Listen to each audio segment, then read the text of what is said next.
School লাইব্রেরিয়ানের syllabus নিয়ে কথা বলতে আপনাদের সামনে হাজির হলাম, সঙ্গে একটা সুখবর নিয়ে আসলাম। সুখবরটা এই যে আপনারা কন্টিনিউয়াসলি রিকোয়েস্ট করে যাচ্ছেন, স্যার তাড়াতাড়ি করুন, নোটস লাগবে, ভালো নোটস লাগবে।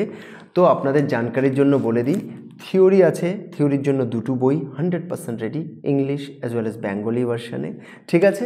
আর সঙ্গে সঙ্গে পাঁচটা বই পাবেন, যেটা হবে কমপ্লিটলি এমসিকিউ বেসড। ওকে, এবার এটার মধ্যে অবশ্যই দুটো থিওরির বইতে যেটা কভার হবে একদম A to Z যেইভাবে সিলেবাস আছে, আর এদিক ওদিক থেকে কিচ্ছু সার্চ করার দরকার নেই, সেভাবেই বানানো, সেটা কভার হয়ে যাবে। আর সঙ্গে এমসিকিউর মধ্যে টপিক ওয়াইজ কভার করা হবে, দুটো বই টপিক ওয়াইজ হবে, দুটো বই প্রিভিয়াস ইয়ারের হবে, একটা বই মিক্স হবে, সব ধরনের, যাতে করে কোনোভাবে মানে কমপ্লিট একটা প্রিপারেশান যাতে করতে অসুবিধা না হয় সেটার খেয়াল রেখেছি। চলুন এখন আর এটা নিয়ে কথা না বলে, মাঝখানে পারলে আরেকবার একটু ডিটেলসে বলে দেবো।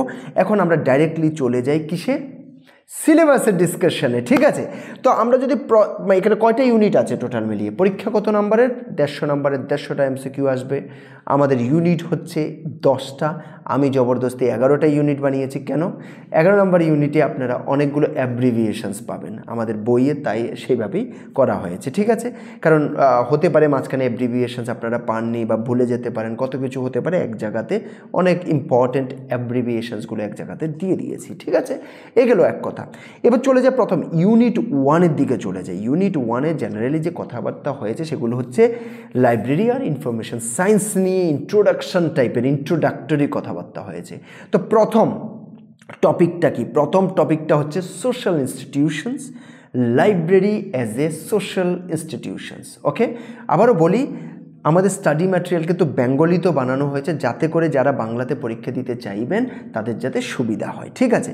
ওকে, এবার আমরা যদি সোশ্যাল ইনস্টিটিউশন জিনিসটা সম্বন্ধে জেনারেলি বলি, আমি অ্যাকচুয়ালি কথাগুলো এমনভাবে বলছি যাতে করে ওভারঅল তোমাদের মাথার মধ্যে আইডিয়া চলে আসে যে এই টপিক আছে আর এগুলোকে আমাকে পড়তে হবে, ঠিক আছে। এই জন্য ওকে, এটাই একটু মানে খুব ডেপথ নয়, একটু বলে চলে যাব, যাতে করে তোমরা যারা আগে লাইব্রেরি সায়েন্স নিয়ে পড়াশোনা করেছো তাদেরও যাতে সব কিছু মনে পড়ে যায়। বুঝাতে পেরেছি? ওকে, তো সোশ্যাল ইনস্টিটিউশন মানে হচ্ছে কি, একটা অর্গানাইজড সিস্টেম, ওকে, যেখানে তোমার সোসাইটির জন্য কিছু খুবই ইম্পর্টেন্ট জিনিস সেই ইনস্টিটিউশনের থ্রোতে করা হয়, যেটা এডুকেশন রিলেটেড হতে পারে বা religion related, family welfare related, বিভিন্ন ধরনের ব্যাপারে হতে পারে। এখন লাইব্রেরি যেটা, লাইব্রেরি ইটসেলফ একটা কি, একটা সোশ্যাল ইনস্টিটিউশন, ইজন্ট ইট? সেখানে আমরা শিখতে পারি, কোনো কিছু শিখতে চাইলে শিখতে পারি, সেখান থেকে ইনফরমেশন চারিদিকে ডিস্ট্রিবিউট করা হয়। ইভেন শুধু তাই নয়, ইভেন কালচারাল প্রিজার্ভেশন করা হয়। বিভিন্ন বইকে, যেগুলো কালচারাল বুক, ওল্ড বুকস, এনশিয়েন্ট বুকস, সব কিছুকে প্রিজার্ভ করার জন্য কিন্তু প্রচণ্ড পরিমাণে ইউজ হয় লাইব্রেরি। এখানে লাইব্রেরির থ্রুতে আমরা লিটারেসি পেতে পারি। এই যে ডিজিটাল প্রবলেম আছে, কোনো এরিয়াতে হতে পারে ডিজিটালি তারা, হতে পারে মনিটারিলি তারা ডিজিটাল অ্যাফোর্ড করতে পারছে না, সেখানে পৌঁছতে পারছে না, কত কিছু হতে পারে। সেই ক্ষেত্রেও কিন্তু একটা বই কিন্তু সেখানে পৌঁছে যাবে, একটা বইয়ের থেকে নলেজ কিন্তু লোক পেয়ে যাবে, ঠিক আছে। এই যে ডিজিটাল ডিভাইডের প্রবলেমটা সলভ করে দেয়, ঠিক আছে। আর হচ্ছে ইনফরমেশন, আমার জন্য ইনফরমেশান আছে, তোমার জন্য আছে। কেউ বলতে পারবো না যে ইনফরমেশান তোমার জন্য অ্যাভেলেবেল নেই, আমার জন্য অ্যাভেলেবেল আছে। তো এইটাতে লাইব্রেরি কিন্তু অনেকটা হেল্প করে। শুধু তাই নয়, লাইব্রেরি একটা কমিউনিটি হাবের হিসাবেও কাজ করে। কী জন্য? যেমন বিভিন্ন সেমিনার করা, অথবা বিভিন্ন ধরনের কালচারাল ইভেন্টস রিলেটেড কাজ করা, অথবা বিভিন্ন ধরনের ট্রেনিং, ডিজিটাল ট্রেনিং বা এই ধরনের জিনিস প্রোভাইড করতে কিন্তু একটা লাইব্রেরি হেল্প করতে পারে। এবার তাহলে এখানে আমরা কি জিনিস পড়ব? বিভিন্ন ধরনের সোশ্যাল ইনস্টিটিউশনের, অবশ্যই সোশ্যাল ইনস্টিটিউশনের প্রথমে তো ফাংশন, ডেফিনেশন, এইসব জিনিস আমাদেরকে পড়তেই হবে, এগুলো নিয়ে কোনো ডাউট নেই। কিন্তু library as a social institution কীভাবে সাহায্য করে, সোসাইটিকে কীভাবে আগে বাড়াতে সাহায্য করে, এইসব জিনিস সম্বন্ধে কিন্তু আমরা পড়তে হবে এই টপিকটার মধ্যে, with examples and all. Next যদি চলে যাই, নেক্সট যে ইউনিট 1-এর টপিকটা আছে সেটা কি, ইনফরমেশন মিনিং অ্যান্ড ক্যারেক্টারিস্টিক্স। ওকে, এবার আমরা একটা জিনিস জানি, ইনফরমেশন কী জিনিস। ইনফরমেশন আর ডাটার মধ্যে পার্থক্য আছে। ইনফরমেশন কিন্তু ডাটা থেকেই আসছে, কিন্তু ইনফরমেশনটা একটু প্রসেসড অ্যান্ড স্ট্রাকচার্ড, যেটার থেকে তুমি না মানে এটা একটু অর্গানাইজড জিনিস, যাতে করে সেটার থেকে আমরা একটা জিনিস বুঝতে পারি। বুঝাতে পেরেছি? আর তাহলে একটা ইনফরমেশন থেকে মানুষ কি চায়? একটা ইনফরমেশন থেকে মানুষ চায় অ্যাকুরেসি, যাতে জিনিসটা কারেক্ট হয়। ওকে ওকে, এবার একটু রিলিভেন্সও চায় মানে আমার যে জিনিসটা দরকার সেই জিনিসটা যাতে হয়, আর টাইমলিনেস চায় মানুষ, যখন আমার দরকার তখন যাতে পাই। বোঝাতে পেরেছি? আর কি কমপ্লিটনেস, আমার কাছে যাতে সব কিছু থাকে। এখন এই কথাটার মধ্যে একটু অ্যাডভার্টাইজমেন্ট তো মাঝে মাঝে করতে হয়, তাই না? এই কথাটার মধ্যে একটা কথা বলবো, এই যে আমাদের যে নোটগুলো আছে 100% সেইভাবেই বানানো। ওকে, আমি একটু যদি সিম্পলি যদি দেখাই, এই যে পার্ট 1, ওকে, পার্ট 1-এর মধ্যে আমরা ইউনিট 1 টু ইউনিট 5 কিন্তু কভার করেছি। প্রত্যেকটা টপিক এখানে ইন্ডেক্স বানিয়ে দিয়েছি 100% with page number and everything. Okay, একদম 5 পর্যন্ত, ওকে, ইউনিট 5 পর্যন্ত completely covered, same to same. এইটার ভেতরে ইউনিট 6 থেকে ইউনিট 10 পর্যন্ত কিন্তু কমপ্লিটলি, ওকে, টপিক ওয়াইজ একদম কমপ্লিটলি, কোনো টপিক বাদ দেওয়া হয়নি, কিচ্ছু দেওয়া হয়নি, একটার পর একটা কোথায় আছে কী ব্যাপার সব কিছু লিখে এখানে দিয়ে দেওয়া হয়েছে। শুধু তাই নয়, টপিক ওয়াইজ যে এমসিকিউগুলো আছে সেখানেও প্রত্যেক ইউনিটের প্রত্যেকটা টপিক সেখানে কভার করা হয়েছে, দেখতে পাচ্ছ? ঠিক আছে, একটা কথা এটা ইয়ের পার্ট 2টা এমসিকিউর, টপিক ওয়াইজ এমসিকিউর পার্ট 2টা। তো সেখানে দেখো ইউনিট 6-এর লাইব্রেরি অ্যাডমিনিস্ট্রেশন। এবার সঙ্গে সঙ্গে এরপরে কিন্তু এটা একটা পার্ট শেষ হলে এবার নেক্সট টপিকটা শুরু হবে, মানে কোনো টপিক বাদ দেওয়া হয়নি। বোঝাতে পেরেছি? কোনো টপিক বাদ দেওয়া হয়নি, যাতে কোনো কিছু মিস না হয় তার জন্য প্রিভিয়াস ইয়ারের প্রশ্ন, ওকে, আরেকটা প্রিভিয়াস ইয়ার প্লাস চ্যাপ্টার ওয়াইজের প্রশ্ন, আরেকটা ওভারঅল, ঠিক আছে, একদম প্রপারলি কভার্ড, কোনো এদিক ওদিক যাতে দেখতে না হয় আমাদের তরফ থেকে আমরা চেষ্টা করেছি, ঠিক আছে, যাতে করে এদিক ওদিক করতে না হয়। তাহলে ইনফরমেশনের যে ব্যাপারটা বলেছি, অ্যাকুরেসি থাকতে হবে, রিলিভেন্সও থাকতে হবে, টাইমলিনেসও থাকতে হবে, কমপ্লিটনেসও থাকতে হবে। তো সেই জিনিসটার আমরা চেষ্টা করেছি, ঠিক আছে। তো সুতরাং আশা করি আপনাদের জন্য এটা একটা ভালো ইনফরমেশন হবে। চলো, আরেকটা ব্যাপার কি, একটা ইনফরমেশন কিন্তু যে কোনো কোম্পানির হোক, যে কোনো কিছুর হোক, ওকে, সেটা ডিসিশন মেকিং, ইনোভেশন অথবা লার্নিংয়ে প্রচণ্ড পরিমাণে হেল্প করে। তাহলে এই যে টপিকটা আছে, সেকেন্ড টপিক ইউনিট 1-এর সেকেন্ড টপিক, সেখানে আমাদেরকে ইনফরমেশন সম্বন্ধেও পড়তে হবে, এটার বিভিন্ন ক্যারেক্টারিস্টিক্স সম্বন্ধে পড়তে হবে, কিছু প্র্যাকটিক্যাল এক্সপিরিয়েন্স বাগারা, এক্সাম্পলস বাগারা যদি পড়া যায় সেগুলোও পড়তে হবে, ঠিক আছে। নেক্সট যে টপিকটা আছে সেটা হচ্ছে ডাটা, ইনফরমেশন, নলেজ, উইজডম। ওকে, তো এখানে আবার নলেজ সোসাইটি সম্বন্ধে কথা হচ্ছে। ওকে, এবার ডাটা জিনিসটা কি? ডাটা কিন্তু অর্গানাইজড নয়, স্ট্রাকচার্ড নয়, সেটা কি আনস্ট্রাকচার্ড ডাটা। কতগুলো নাম্বারস, কতগুলো টেক্সট, বিভিন্ন কিছু হতে পারে, সেগুলো স্ট্রাকচার্ড নয়। আমি দেখে মাত্র সেখান থেকে কোনো কিছু বুঝে যাব না, সেটা হচ্ছে ডাটা। এবার ডাটা ইনফরমেশন একটু আগেই বলেছি, সেটা প্রসেসড হবে, স্ট্রাকচার্ড হবে, অর্গানাইজড হবে, ঠিক আছে। নেক্সট যদি আমরা বলি উইজডমটা কিন্তু ইনফরমেশন থেকে একটু উপরে। ওকে, এই যে মানে সরি আমি নলেজটার কথা বলছি, নলেজটা DIKW, okay, you have to remember DIKW hierarchy, data, information, knowledge and wisdom, DIKW, এটা বড় ইম্পর্টেন্ট হায়ারার্কি, এটা সম্বন্ধে পড়তে হবে এটার ভিতরে। তাহলে নলেজটা কি? এই যে ইনফরমেশনটা আছে এটাকে কীভাবে অ্যাপ্লাই করব, সেটা নলেজ। এবার উইজডম আর একটু উপরে, এটা আরও একটা স্টেপ আগে, কার থেকে? নলেজ থেকে। ওকে, তো সেটা কি, মানে আমরা এই যে কি বলবো, আমার যে নলেজটা আছে সেটাকে কিভাবে সোশিও ইকোনমিক গ্রোথের জন্য আমি ইউজ করতে পারবো, বা আরও বড় লেভেলে আরও নলেজ আছে, নলেজটাকে কিভাবে প্র্যাকটিক্যালি আমি ইউজ করতে পারবো ডেভেলপমেন্টের জন্য, সেটা হচ্ছে উইজডম। তাহলে DIKW এই জিনিসটা সম্বন্ধে পড়তে হবে, এটার হায়ারার্কি পড়তে হবে, এগুলো ডেফিনেশন পড়তে হবে, লাইব্রেরিতে কিভাবে এটা কন্ট্রিবিউট করে এই জিনিসগুলো, সেগুলো সম্বন্ধে পড়তে হবে, ঠিক আছে। নেক্সট যদি আমরা টপিকে চলে যাই, সেটা কি? Library and information science as a discipline, LIS, okay, library and information science.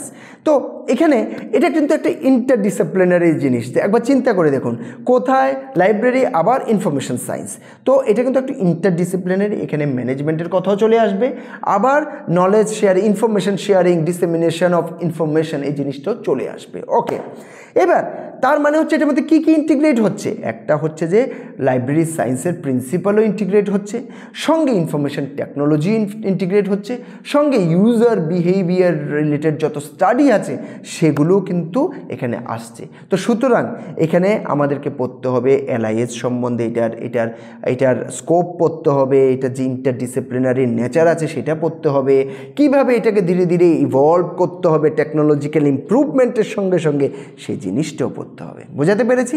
এবার যদি আমরা এটা যে লাস্ট ইউনিট 1-এর লাস্টে চলে যাই, সেটা হচ্ছে historical development of libraries.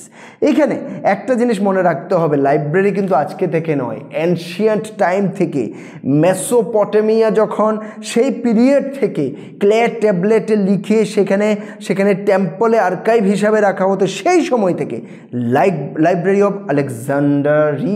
Alexandria যেটা ছিল, সেটা ছিল আর্লিয়েস্ট লাইব্রেরি।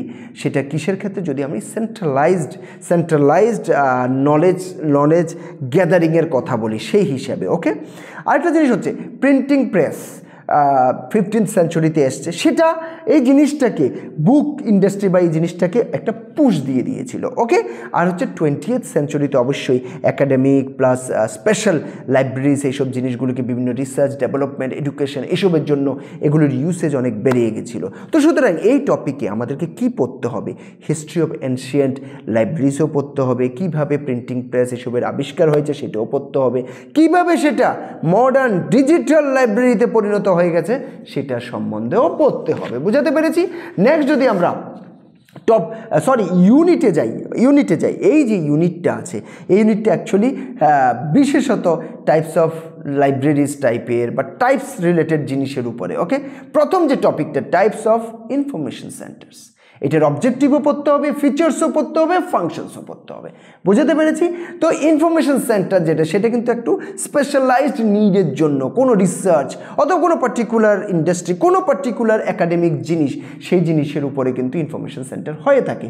তো সেটা ইনফরমেশন সেন্টারের কাজ কি, কালেক্ট করা, অর্গানাইজ করা, নলেজ শেয়ার করা, ইনফরমেশন শেয়ার করা। তো এখানে আমাদেরকে অবজেক্টিভও পড়তে হবে, আমাদেরকে ফিচার্সও পড়তে হবে, ফাংশনসও পড়তে হবে, সবগুলো পড়তে হবে রিলেটেড টু ইনফরমেশন সেন্টার্স। ওকে, আর সেখানে বিভিন্ন টাইপ সম্বন্ধে পড়তে হবে, কোনো ডাউট নেই। আরেকটা কি, টাইপস অফ লাইব্রেরিজ, এইখানেও সেম ব্যাপার, অবজেক্টিভ, ফিচার্স, ফাংশনস। ওকে, এবার পাবলিক লাইব্রেরি হোক, একাডেমিক লাইব্রেরি হোক, অথবা স্পেশাল লাইব্রেরি হোক, ন্যাশনাল লাইব্রেরি হোক, একটা জিনিস মনে রাখতে হবে, national library is very important. আমাদের যে কান্ট্রি লিটারেসির জন্য বলি, অথবা কালচারাল হেরিটেজ প্রিজার্ভেশনের জন্য বলি, এগুলো প্রচণ্ড পরিমাণে ইম্পর্টেন্ট। তো এখানে আমরা টাইপস অফ লাইব্রেরি সম্বন্ধে পড়ব। ওকে, নেক্সট যে পয়েন্ট, আমি আস্তে একটু তাড়াতাড়ি যাওয়ার চেষ্টা করছি, কিন্তু ইনফরমেশন মিস করছি না। এরপরে যেটা হচ্ছে role of libraries in socio economic, cultural, educational, scientific and technological development. তো এখানে একটা জিনিস কি, সোশিও ইকোনমিকে 100% হেল্প করতে পারে। কীভাবে হেল্প করতে পারে? কেরিয়ার রিলেটেড, স্কিল রিলেটেড, আমরা যদি বই পড়ি সেখানে আমার কিন্তু সোশিও ইকোনমিক গ্রোথ হবে। কালচারাল, যেমন কালচারালের ক্ষেত্রে কি, হিস্টোরিক্যাল ইভেন্টস, হিস্টোরিক্যাল বুকস অথবা আর্টিস্টিক ওয়ার্কস, এই ধরনের জিনিসকে আমরা যদি সেভ করি সেখানে আমাদের হেল্প করতে পারে library. Okay, science and technology, innovation, research, এই ধরনের রিলেটেড জিনিসের জন্য হেল্প করতে পারে। তো ওভারঅল এই যে লাইব্রেরিগুলো আছে, বিভিন্ন আমাদের যে লাইব্রেরিগুলো আছে সেগুলো কীভাবে সোশিও ইকোনমিক হোক, কালচারাল হোক, এডুকেশনাল অথবা টেকনোলজি রিলেটেড ডেভেলপমেন্টে কীভাবে হেল্প করে, তো প্রত্যেকটা জিনিসকে প্রপারলি পড়তে হবে। ঠিক আছে, আর আমি আবারও বলছি, নোটসের ভেতরেও কিন্তু এক্স্যাক্টলি সেইভাবে প্রপারলি একটার পর একটা ডিসক্রাইব করা হয়েছে, যাতে করে তোমাদের এদিক ওদিক খুঁজতে না হয়। ঠিক আছে, সেটার পুরো ধ্যান রাখা হয়েছে, বাংলাতেও করা হয়েছে, ইংলিশেও করা হয়েছে, সব ভার্সনে করা হয়েছে। ওকে, নেক্সট যে ইউনিট 2 এর যে নেক্সট ইয়েটা general features of library organization. Okay, তো লাইব্রেরি অর্গানাইজেশনের যদি কথা বলি সেখানে মানে সেটা কি, সেটা হচ্ছে স্ট্রাকচারিং করা। কিসের স্ট্রাকচারিং করা? মানে কীভাবে ইনফরমেশন কালেক্ট করা হবে, অথবা কিভাবে ম্যাক্সিমাম এফিসিয়েন্সিতে সার্ভিস দেওয়া যাবে, যাতে করে লাইব্রেরিতে যারা পড়তে আসে, যারা ইউজার, তারা যাতে স্যাটিসফাইড থাকে। বোঝাতে পেরেছি? তো এগুলোর মধ্যে ক্যাটালগিংও করতে হবে, ক্লাসিফিকেশনও করতে হবে, অ্যাকুইজিশনও করতে হবে, আর রিসোর্স সার্কুলেশনও করতে হবে, সব কিছু করতে হবে। তো ওভারঅল লাইব্রেরি এই যে টপিকটা আছে, তো সেখানে আমাদেরকে লাইব্রেরি অর্গানাইজেশনের কোর প্রসেস বা এটার ফান্ডামেন্টাল জিনিসটা আমাদেরকে প্রপারলি বুঝতে হবে, আর এগুলোর জন্য বিভিন্ন ধরনের যে টুলস ইউজ হবে, যেগুলো হয় সেগুলো সম্বন্ধে আমাদেরকে জানতে হবে। 5 lodge of library science. Okay, doctor S.R.. Ranganathan যিনি আছেন, উনি 5টা যে ল সাধারণত বলেন, সেটা হচ্ছে, একটা হচ্ছে যে বুকস আর ফর ইউজ। হ্যাঁ, এভরি রিডার হিজ হার বুক। ওকে, এরপরে every book it's reader, save the time of the reader, the library is a growing organism. তো সুতরাং লাইব্রেরি রিলেটেড এই যে 5টা জিনিস বলেছে, সেই জিনিসটাকে প্রপারলি জানা, প্রপারলি বোঝা, পুরো থিওরিগুলো বোঝা, সেগুলো ইম্পর্ট্যান্ট। ঠিক আছে? ওকে, তো এখানে এই যে রুলস রেগুলেশন ল যাই বলি না কেন, এটার কীভাবে লাইব্রেরিতে অ্যাপ্লিকেশন, সেই জিনিসগুলো সম্বন্ধে আমাদেরকে জানতে হবে। নেক্সট যদি আমরা ইউনিটে চলে যাই, থার্ড ইউনিটটা generally library legislation and ethical যে প্র্যাকটিসেস আছে সেগুলো নিয়ে জেনারেলি। ওকে, তো সেখানে যদি আমরা টপিক 1-এর কথা বলি, library legislation concept, need and features. এটার কনসেপ্টও পড়তে হবে, কি মানে নিড কি এটার, ওকে, আর সঙ্গে এটার ফিচার্স কী আছে সেই জিনিসগুলো সম্বন্ধে পড়তে হবে। তো সুতরাং লজ অ্যান্ড রেগুলেশনস, এটা জেনারেলি যে লেজিসলেশন মানে লজ অ্যান্ড রেগুলেশনস মানে গাইডলাইন্স, যেভাবে তুমি বলো, আর এগুলো বিশেষত খুব ইম্পর্টেন্ট হচ্ছে পাবলিক লাইব্রেরিগুলোর জন্য। সেখানে রুলস অ্যান্ড রেগুলেশন সব কিছু না থাকলে বড় অসুবিধা, আর সেখানে লাইব্রেরি সার্ভিসেসে যে স্ট্যান্ডার্ডাইজেশন যদি না হয়, সেটা বড় অসুবিধা হয়ে যায়। এক লাইব্রেরিতে একরকমভাবে চললেও হবে না, প্লাস ইউজারকে সাপোর্ট দেওয়ার জন্য লাইব্রেরি একটা বানিয়ে রাখলেই হবে না, সেটাকে প্রপারলি মেনটেন করার জন্য রুলস অ্যান্ড রেগুলেশনস, লজ সব কিছুর কিন্তু দরকার আছে। তো সুতরাং এখানে আমাদেরকে কনসেপ্টও পড়তে হবে, ইম্পর্টেন্সও পড়তে হবে, এসেনশিয়াল এলিমেন্টসও পড়তে হবে, বিভিন্ন ধরনের যত লাইব্রেরি লেজিসলেশন আছে সেগুলো সম্বন্ধে। ঠিক আছে, এবার নেক্সট যে টপিকটা আছে সেটা কি, লাইব্রেরি লেজিসলেশন ইন ইন্ডিয়া। আমরা জানি ইন্ডিয়াতে বিভিন্ন স্টেটে বিভিন্ন রকমের কিন্তু লাইব্রেরি লেজিসলেশন থেকে থাকে, ইজন্ট ইট? বিভিন্ন ধরনের থেকে থাকে। তো সেগুলোর ক্ষেত্রে আমরা স্টেট ওয়াইজ যেমন যদি আমরা স্টার্ট করি, মাদ্রাস পাবলিক লাইব্রেরিজ অ্যাক্ট, ওকে, 1948, তো সেটা একটা আছে, সেই ধরনের জিনিস আমাদেরকে কিন্তু পড়তে হবে, যাতে করে ইন্ডিয়ার পার্টটা আমাদের কভার হয়ে যায় গিয়ে। ওকে, সেখানে তাহলে মেজর লাইব্রেরি অ্যাক্টস সম্বন্ধেও আমাদেরকে পড়তে হবে, যেহেতু সেগুলোর কী অবজেক্টিভ, সেগুলোর কী চ্যালেঞ্জেস, সব কিছু সম্বন্ধে কিন্তু আমাদেরকে সেখানে পড়তে হবে। ওকে, আর অফকোর্স এমসিকিউজও পড়তে হবে, যাতে করে প্রশ্ন যে 150টা প্রশ্ন আসবে, সেগুলোর যাতে উত্তর আমরা ভালোভাবে দিতে পারি। ওকে, নেক্সট যে টপিকটা আছে সেটা কি, the press and registration of books act, বিভিন্ন act, the delivery of books and newspaper, okay, public libraries act, আর কপিরাইট অ্যাক্ট, এগুলো সম্বন্ধে। তো আমরা যদি press and registration of books অ্যাক্টের কথা বলি 1867-এর, ওকে, সেটার কথা বলি, সেখানে কিন্তু রেজিস্ট্রেশন, যে কোনো প্রিন্টেড ম্যাটেরিয়ালের, প্রিন্টেড বুকস বা এসব জিনিসের যাতে রেজিস্ট্রেশন হয়, সেটা রিলেটেড, মানে কোন ধরনের হতে হবে, কি হতে হবে, কোনগুলোতে লাগু হয়, কোনগুলোতে হয় না, এই ধরনের রুলস অ্যান্ড অ্যাক্টে লেখা আছে। এরপর delivery of books and news paper act. এখন যে কোনো একটা নিউজ পেপার হোক, বুক হোক, এই ধরনের জিনিসকে কীভাবে লাইব্রেরিতে, ন্যাশনাল লাইব্রেরিতে সেগুলোকে পৌঁছানো উচিত, সেই রিলেটেড অ্যাক্টও আছে।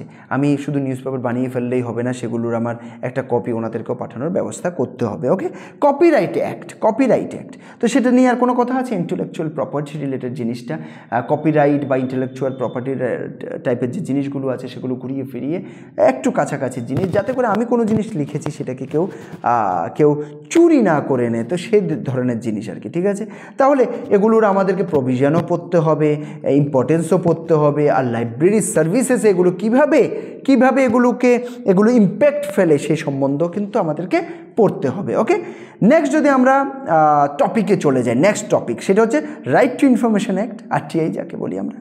আর একটা ইন্টেলেকচুয়াল প্রপার্টি রাইটস, দেখো ইন্টেলেকচুয়াল প্রপার্টি রাইটস করে আলাদাভাবে আছে, ইনফরমেশন অ্যান্ড টেকনোলজি অ্যাক্ট আর প্লাগিয়ারিজম। তো এখানে যদি আরটিআই সম্বন্ধে বলি, যে কোনো পাবলিক ইনফরমেশন আমরা যাতে পাই সেই রিলেটেড অ্যাক্ট আছে, ঠিক আছে, রাইট, আমাদের রাইট আছে সেই ইনফরমেশন পাওয়ার। আর ইন্টেলেকচুয়াল প্রপার্টি রিলেটেড যেগুলো আছে, যাতে করে আমার কাজটা আমার কন্ট্রোলে থাকে, আমার কাজটা যাতে কেউ চুরি করে কিছু করে না আনে, সেই ধরনের ব্যাপার। ওকে, আর একটা আইটি অ্যাক্ট যদি বলি, সেখানে দেখো যত ইলেকট্রনিক্স ট্রানজ্যাকশনস হচ্ছে অথবা সাইবার ল রিলেটেড যত জিনিস আছে সেগুলো কিন্তু এই অ্যাক্টে চলে আসছে। ওকে, কারণ আজকের দিনে ধীরে ধীরে এডুকেশন বলি বা লাইব্রেরি জিনিসটা বলি, সেখানেও কিন্তু ডিজিটাইজেশন হিউজ পরিমাণে চলে এসছে। সুতরাং এই জিনিসগুলো কভার না করলে একদমই হবে না। ওকে, প্লাগিয়ারিজম তো জানো যে আমি আরেকজনের কাজকে একদম তুলে আমি ইউজ করে নিচ্ছি, তো সেটা কিন্তু ঠিক নয়, সেটা প্লাগিয়ারিজম, এই জিনিসটা মাথায় রাখবে। ওকে, তো সুতরাং এই যে জিনিসগুলো আছে সেগুলো সম্বন্ধে ইনডেপথ পড়তে হবে। Okay, library cooperation, library extension work, এটা হচ্ছে নেক্সট টপিক। অ্যাকচুয়ালি অনেক ক্ষেত্রে একটা টপিকে দুটো টপিকেও ঘুরিয়ে ফিরিয়ে দিয়ে দিয়েছেন। ওকে, তো এটার মধ্যে লাইব্রেরি কোঅপারেশন যদি বলি, এখানে রিসোর্স শেয়ারিং হোক অথবা কোলাবোরেশন হোক between the libraries, okay, inter library. Okay, তো সেটা এই জিনিসটার মধ্যে আসে। আর এক্সটেনশন ওয়ার্কস মানে বিভিন্ন ধরনের আউটরিচ কাজগুলো, যেমনভাবে ধরো তুমি লিটারেসি ড্রাইভ করলে অথবা মোবাইল লাইব্রেরি খুলে দিলে, ওকে, অথবা ইউজারের এডুকেশনের জন্য বিভিন্ন ধরনের প্রোগ্রাম করালে, সেটা হচ্ছে আউটরিচ টাইপের জিনিস। ওকে, আর এই যে ইনিশিয়েটিভগুলো যেই এরিয়াতে যে কমিউনিটিগুলো এইসবের সাপোর্ট পাচ্ছেন না বা লাইব্রেরি নেই ওইখানে, ওনাদের ক্ষেত্রে কিন্তু এগুলো খুব মানে ওনাদেরকে হেল্প করে। ওকে, এই জিনিসটা মাথায় রাখবে। ওকে, মাঝখানে একটা কথা বলে দিচ্ছি, যদি ভালো লেগে থাকে অবশ্যই সাবস্ক্রাইব করবে, কমেন্ট করবে, লাইক করবে, আমাদের থেকে অন্য কোনো সাপোর্ট কোনো কিছু লাগলে অবশ্যই আমাদেরকে জানাবে। আর ইনফরমেশান জানার জন্য you can call us at 8257000711। Okay, next যে ইউনিটটা সেটা হচ্ছে ইউনিট 4, সেখানে কি professionalism and institutions in library science. Okay, এখানে প্রথম হচ্ছে লাইব্রেরিয়ানশিপ অ্যাজ এ প্রফেশন। ওকে, দেখো যখন আমি লাইব্রেরিয়ানশিপ অ্যাজ এ প্রফেশনের কথা বলি, তো সেখানে কিন্তু ম্যানেজিংও চলে আসছে, আর নলেজ শেয়ারিংয়ের কথাও চলে আসছে, ইনফরমেশান রিসোর্সগুলোকে ম্যানেজ করার কথাও চলে আসছে, সব কিছু চলে আসছে। এর মধ্যে ক্যাটালগিং, ক্লাসিফিকেশান, ইউজার সার্ভিসের, ডিজিটাল সার্ভিসেস রিলেটেড জিনিসও কিন্তু এটার মধ্যে চলে আসছে। ওকে, তো সুতরাং এখানে কোয়ালিফিকেশান হোক, স্কিলস হোক, রোলস হোক, কী ধরনের আছে, কীভাবে এগুলো লাইব্রেরিয়ানশিপ কীভাবে একটা প্রফেশনাল ফিল্ড হিসেবে কাজ করবে, কীভাবে সেখানে প্রফেশনালিজম থাকে, এই সব জিনিস কিন্তু এখানে পড়তে হবে। ওকে, নেক্সট যে প্রফেশনাল ইথিক্স, যে নেক্সট মানে 4 নাম্বার ইউনিটের নেক্সট যে 2 নাম্বার যে টপিকটা, ওকে, সেটা professional ethics for a librarian. Clearly বলে দিয়েছে যে প্রফেশনাল এথিক্স পড়ো, এরপরে professional ethics for a librarian পড়ো। তো এগুলো হচ্ছে মোরাল প্রিন্সিপালস, যে কোনো জিনিসের জন্য মোরাল প্রিন্সিপালস থাকে। ওকে, তো এখানে আমাকে প্রাইভেসিও এনশিওর করতে হবে, আবার সঙ্গে আমি তোমাকে বইটা দেবো আরেকজনকে বইটা দেবো না, এটাও করতে পারি না, আমি কোনো বায়াস হতে পারি না, সে জিনিসটাও আমাকে খেয়াল রাখতে হবে। আবার কপিরাইট কমপ্লায়েন্সও যাতে থাকে, ওকে, ইন্টেলেকচুয়াল প্রপার্টি যাতে থাকে, সেই জিনিস সম্বন্ধে আমাদেরকে খেয়াল রাখতে হবে। আর ডিজিটাল যে রিসোর্সগুলো আছে সেগুলো যাতে প্রপার ইউটিলাইজেশন হয়, ভুলভাল ইউটিলাইজেশন না হয়, সেটার উপরেও কিন্তু কাজ করতে হবে। ওকে, আর এই হচ্ছে ওভারঅল। এরপরে যে টপিকটা আছে সেটা ন্যাশনাল ইন্টারন্যাশনাল প্রফেশনাল অ্যাসোসিয়েশন, সেখানে আইএলএ হোক অথবা আইএলএলআইসি হোক, এই ধরনের বিভিন্ন অর্গানাইজেশন সম্বন্ধে তোমাকে কিন্তু ইনডেপথেই পড়তে হবে। কিছু কিছু সম্বন্ধে একটু কম পড়লে হবে, কিছু কিছু সম্বন্ধে বেশি পড়তে হবে। তা আমরাও কিন্তু নোটের মধ্যে সেইভাবেই দিয়েছি, কিছু সম্বন্ধে বেশি দিয়েছি, কিছু সম্বন্ধে একটু কম দিয়েছি। ওকে, আমরা যদি এই যে অর্গানাইজেশনগুলো আছে এগুলোই কিন্তু লাইব্রেরিয়ানশিপ যাতে আরও বাড়ে, ওকে, ওটার জন্য ওনারা ট্রেনিংও দিয়ে থাকেন, রিসার্চ করে থাকেন, নেটওয়ার্কিংয়ের ব্যবস্থা করে দেন, এইসব জিনিস করে থাকেন এইসব organisation. Indian library association as well as IASLIC, মানে Indian association of special libraries and information centres. যখন স্পেশাল ওয়ার্ডটা আসছে ওটা কিছুটা ইনফরমেশন সেন্টার্স রিলেটেড হয়ে যায়, এই জন্য এখানে ইনফরমেশন সেন্টার্সও বলে দিয়েছে। ওকে, এগুলো কিন্তু লাইব্রেরি সার্ভিসকে যাতে আরও বেটার করা যায় ইন্ডিয়াতে সেটার উপরে কাজ করে। আর IFLA সবগুলো সম্বন্ধে তার কথা বলছি না, জাস্ট কিছু আইডিয়া দিয়ে দিচ্ছি যাতে করে you guys can understand what you have to study. IFLA যেমন international federation of library association as well as ALA American library association, এগুলো কিন্তু গ্লোবাল। ওকে, এগুলো ইন্টারন্যাশনাল। ওকে, এগুলোর থেকে লাইব্রেরিতে এইসব জায়গার থেকে আমরা যদি মেম্বারশিপ নিই বিভিন্নভাবে আমাদের আবার বেনিফিটও হতে পারে। ওকে, তো এগুলোর অবজেক্টিভও পড়তে হবে, এগুলো কী করেন তাও পড়তে হবে, এগুলোর কখন এস্টাবলিশ হয়েছিলেন, কী ব্যাপার সেগুলোও পড়তে হবে, ওনাদের বেনিফিট কী, এগুলোতে জয়েন করলে, এইসব অ্যাসোসিয়েশনে জয়েন করলে বেনিফিট কী, এগুলো সম্বন্ধেও পড়তে হবে। ঠিক আছে? Okay, next, role of UNESCO, UGC and RRRLF in the promotion and development of libraries. আচ্ছা, ইউনেস্কো আমরা জানি যে ওনারা যাতে নলেজের যাতে অ্যাক্সেস থাকে সবার, সেই রিলেটেড কাজ করে থাকেন। UGC তো কোনো ডাউট নেই, একাডেমিক লাইব্রেরির যে গ্রোথ সেটার জন্য কিন্তু UGC অনেকটা কাজ করে থাকেন। ইউনিভার্সিটি গ্র্যান্টস কমিশনের কথা বলা হচ্ছে এখানে। ঠিক আছে? RRRLF, রাজা রামমোহন রয় লাইব্রেরি ফাউন্ডেশন। ওকে, এটাও কিন্তু পাবলিক লাইব্রেরি রিলেটেড সার্ভিসের জন্য ইন্ডিয়াতে অনেক ফেমাস, অনেক কাজ করে থাকেন। ঠিক আছে? এই অর্গানাইজেশনগুলো যাতে রিসোর্স শেয়ার করা যায়, ট্রেনিং দেওয়া যায়, যাতে পলিসি মেক করা যায়, এগুলোর উপরে ওনারা কাজ করে থাকেন। ন্যাশনাল লাইব্রেরি অফ ইন্ডিয়া বারবার বলেছি এটা প্রিজার্ভেশনে কাজ করেন। ইন্ডিয়ান লিটারেসি রিলেটেড জিনিস হোক অথবা লিটারেরি জিনিস হোক অথবা কালচারাল হেরিটেজ রিলেটেড জিনিস হোক, সেগুলোকে কিন্তু প্রিজার্ভ করতে ওনারা অনেকটা হেল্প করেন। তাহলে যদি আমি কলকাতার ন্যাশনাল লাইব্রেরি অফ ইন্ডিয়া বলে থাকি, সেটা হচ্ছে লার্জেস্ট, আমাদের কান্ট্রিতে সবচেয়ে লার্জেস্ট। ওকে, তো এগুলোতে কিন্তু বিভিন্ন ধরনের পাবলিকেশনস, বুক হোক বা নিউজ পেপার হোক, as per delivery of books and news paper act, এগুলো কিন্তু সেখানে পাঠাতে লাগে, ওনারা সেগুলোকে প্রপারলি রাখেন। ওকে, চলো এখানে 5 নাম্বার টপিক পর্যন্ত কিন্তু শেষ হয়ে গেছে। আমরা এখন চলে যাচ্ছি ইউনিট 5-এ। ওকে, আজকের ভিডিওতে কিন্তু অর্ধেক কথা বলবো, ইউনিট 5 পর্যন্ত কথা বলবো। আশা করি যে ইনফরমেশানগুলো আমি দিচ্ছি এগুলোর থেকে একটা ওভারঅল আইডিয়া কিন্তু তোমরা পেয়ে যাচ্ছ, তোমাদের মনে পড়ে যাচ্ছে আমাদেরকে কি পড়তে হবে, কি ব্যাপার সেগুলো মনে পড়ে যাচ্ছে। এরপর যদি এর উপরে সাপোর্ট লাগে, অফকোর্স আমাদের বুকস 100% আছে তোমাদের জন্য অ্যাভেলেবেল।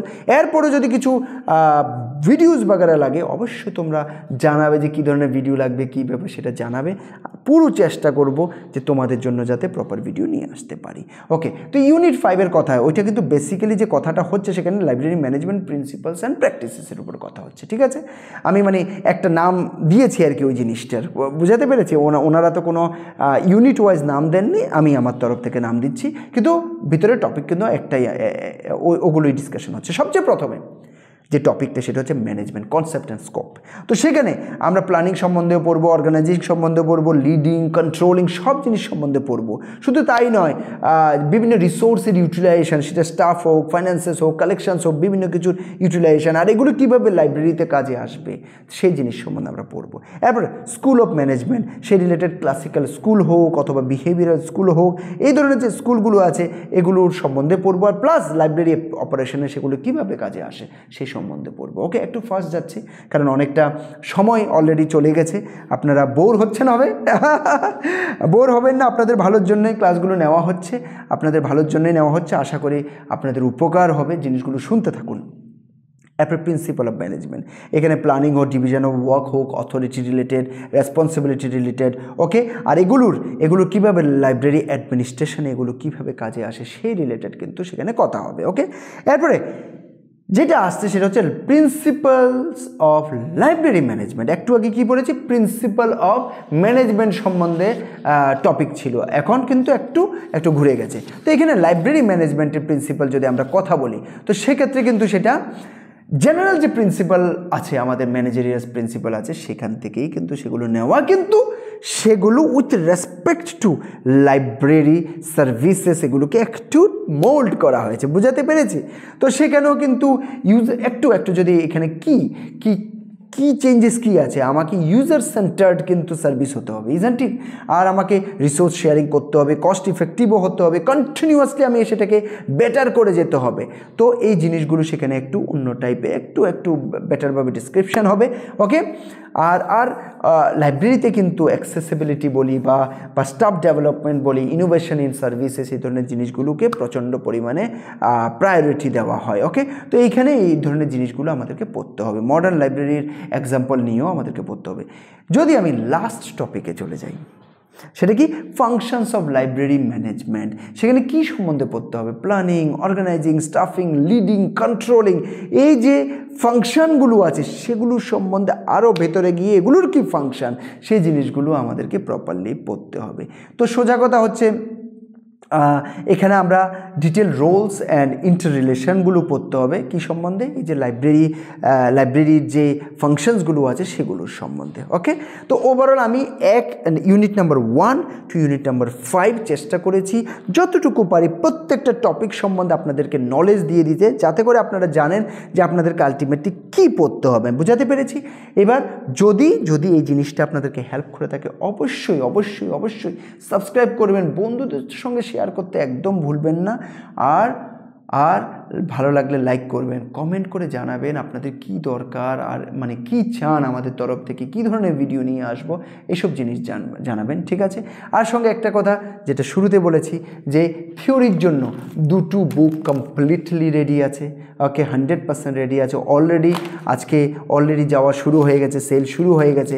সেম টু সেম MCQর জন্য 5টা বই 100% রেডি আছে, আর কোথাও দেখার আশা করি কোনো জরুরত হবে না, ঠিক আছে? তো আপনারা যদি এগুলো সম্বন্ধে জানকারি লাগে বা কোনো কিছু, অবশ্যই আমাদেরকে কল করবেন 8257000711 নাম্বারে। আপনাদের জন্য আরেকটা ভিডিও সেকেন্ড ভার্সনও নিয়ে আসছি। এরপর আপনাদের কমেন্টের উপরে ভিত্তি করে কিন্তু আমি ডিসাইড করব যে কী ধরনের জিনিস আপনাদের দেবো নাকি দেবই না, ঠিক আছে? সেই জিনিসটা কমপ্লিটলি আপনাদের কমেন্টের উপরে ডিপেন্ড করবে, okay? Thank you very much to all of you for listening to me for so long.